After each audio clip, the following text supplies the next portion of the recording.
Hello, welcome to Focuteer Entertainment Commvault Simpana beginner tutorial. Today we'll be discussing about how to add a client computer to the backup. Okay, under Simpana Commvault version 10. Currently, the user interface is open. Okay, and under Commcell browser, we have client computers selected. All right, so I want to add a new client computer so I can configure a backup, and I can configure the backup content. I can configure the schedule for the backup for any client computer in my environment or in my domain. So for that, what I have to do, and remember, okay, first of all, let's actually explore what features or what options we have under client computers while adding. If I highlight and right click, I see an option called new client, and when I select new client, you see we have various categories like virtualization, application, clustered server, file system, reference copy.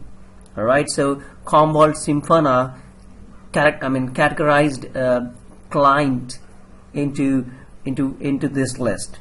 So under virtualization, I can add Vcenter, I can add Hyper-V, I can add Citrix Xen, I can add an Amazon, I can add an Azure client. Alright, so Vcenter, you know, it's a virtual machine, okay, and Hyper-V, it's from the Microsoft, and Citrix Xen, it's from Citrix, and Amazon is nothing but the client computer which is there in Amazon cloud, and Azure, it's also from Microsoft. Any client computer which is there under the Azure cloud. Okay, and the application, we have Exchange DAG, Oracle, DB2, SAP, and MS SQL. Alright, and for the clustered server, we have Windows cluster and Unix cluster.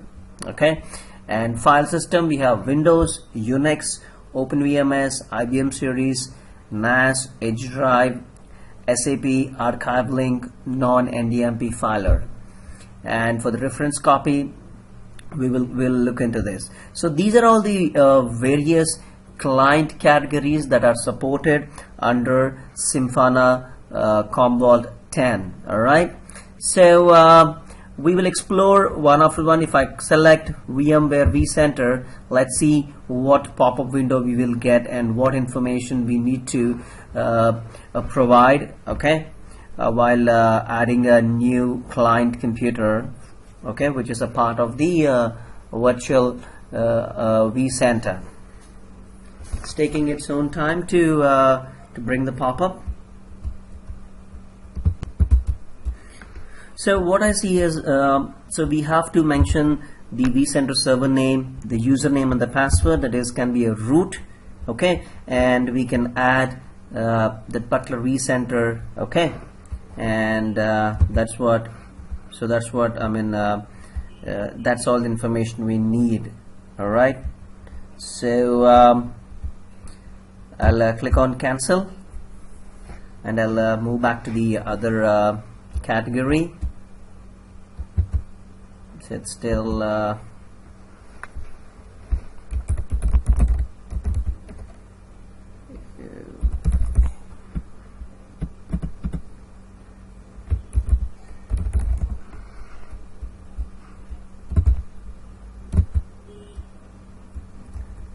it's taking its own time. Alright, so that's how for the VMware Vcenter client, and let's again right click and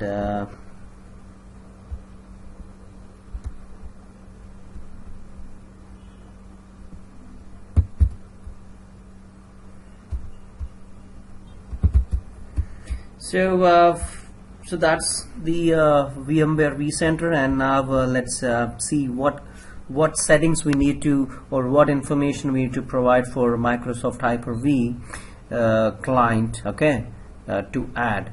So if I click on Hyper-V, so it also gives the client name, the username, the domain along with the username, the password, okay. So this is the information we need to provide for the Hyper-V client, right? And the next is Citrix Xen, and this the Xen pool name, the Xen master server, the username, so that will be a root, and the password. So it will list all the clients here, and you can select and you can configure accordingly. All right. And for Amazon cloud, let's see. So the client name, so we know that we need an access key that you will be generating under the Amazon portal, AWS portal, along with the secret key. Okay.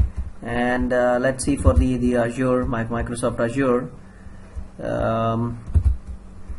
So same thing, the client name, the subscription ID, and the thumbprint. So the subscription ID and the thumbprint, you will be you can get that information from the Azure portal. Okay. And so these are the important inputs or the information you need to gather before adding the any client. So click on cancel here, right? And the next category is application. So we have an Exchange, Oracle, DB2, SAP, and MS SQL. Let's see what information we need to provide for the Exchange DAG. All right. So if it is Exchange DAG, then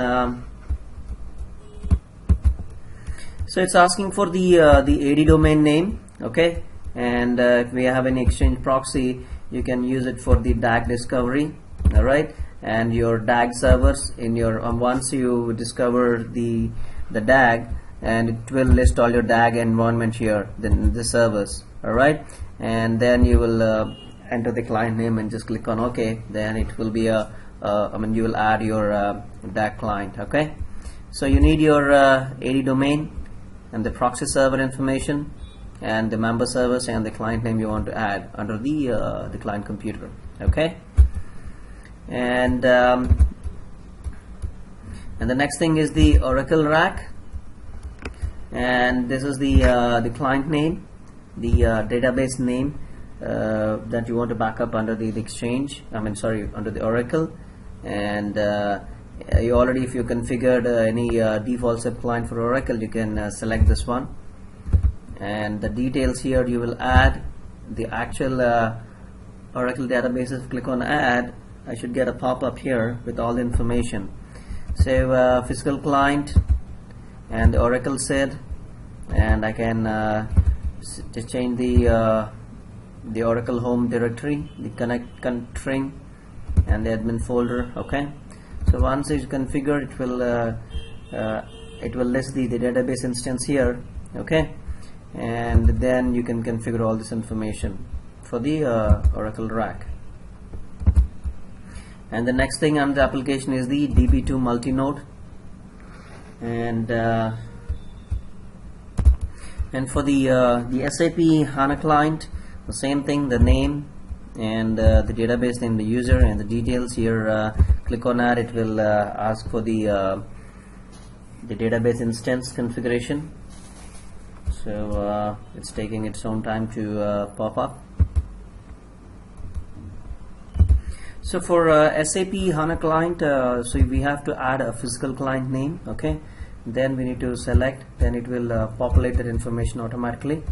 Okay, here, and then we will configure all the database name, the user, and the description depending upon. All right, and the storage policy.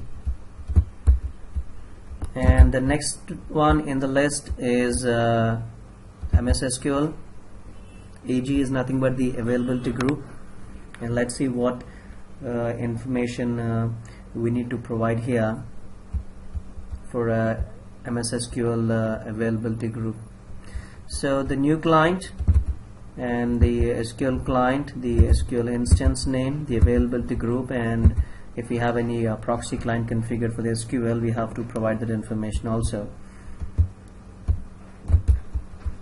Right, so that is for the application level clients. And for the clustered server clients, for the Windows cluster, let's see what information. So this is a wizard, and let's say the client name is a test1, and my host name is test1.1.com. If I click on next, I just said it is adding as a new client. Okay, so this is how we have to add a new client.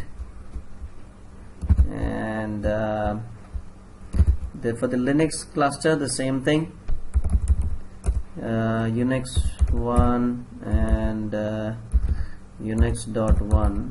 If I click on next, it will say that you cannot have a cannot have a special characters. So this is what, okay.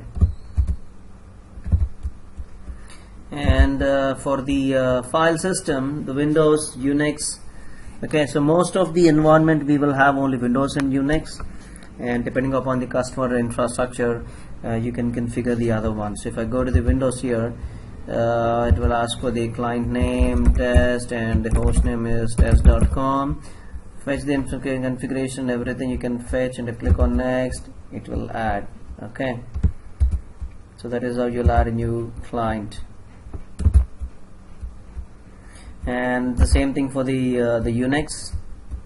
Okay, and I'm very much interested actually in looking at the OpenVMS and IBM series, because even I never configured the OpenVMS. So this is what I mean. We need to specify the CVT port and the credentials and the proxy client, so which is very interesting for me too.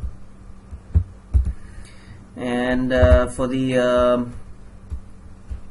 IBM I series, let's see, we have the client name, the host name, the same thing, the port, and the proxy client.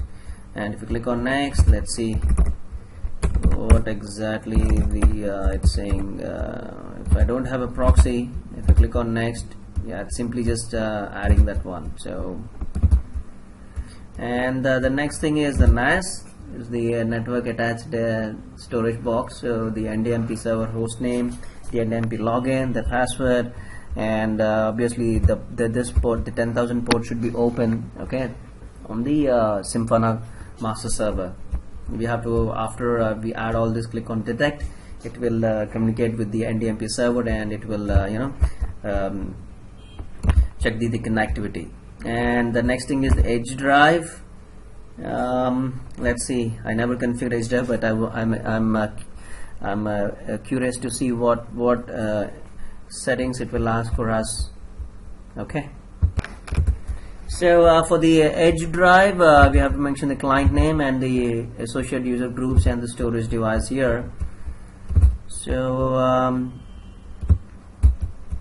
I don't see much information needed for the edge server.